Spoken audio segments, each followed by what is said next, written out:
Marami pong mga taong may anxiety at depression ang nagbabahagi ng kani-kanilang opinyon o insights.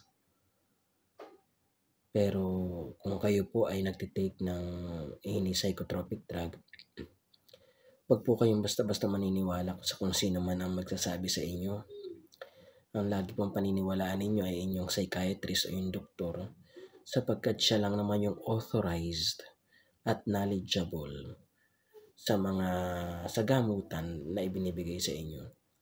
Marami yan, yung mga taong may depression na ang daming pinagbabasa, o yung mga nagka-anxiety at ang daming pinagbabasa sa Google at kung sino-sino nakausap. Tuturuan ka pa niyan, akala mo doktor na sila.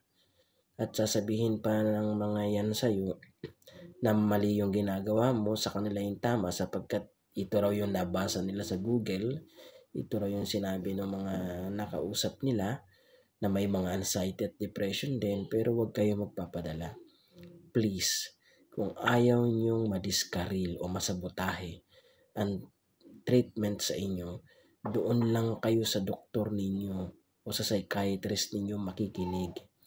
Hindi naman sa ipinagbabawal sa inyo ang makipag-usap sa mga taong nakararanas din ng anxiety and depression.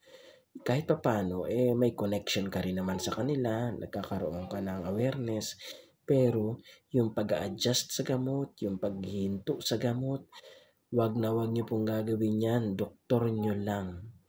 Doktor nyo lang po ang pakikinggan ninyo, sapagkat siya lang ang may alam. Merong mga taong may anxiety and depression actually, yung iba galit sa doktor I mean, kung tulig sa inyo mga doktor, pero tanungin mo naman sila kung anong kasalukuyang sitwasyon nila, kaawa-awa rin naman. Alam ninyo, ang mga doktor di naman natin kalaban yan, mga kakampi yan. Ngayon, ito ay isang paalala lang. Hindi ko naman po sinasabi na sundin ninyo ito. Hindi rin naman ako doktor. Pero ang lagi ko pong sinasabi, sa doktor po ninyo kayo makinig. Sila ang prescriber ninyo. Sila rin ang nakakaalam kung ano ang dapat na gawing adjustment dyan. So, manageable naman ang anxiety and depression.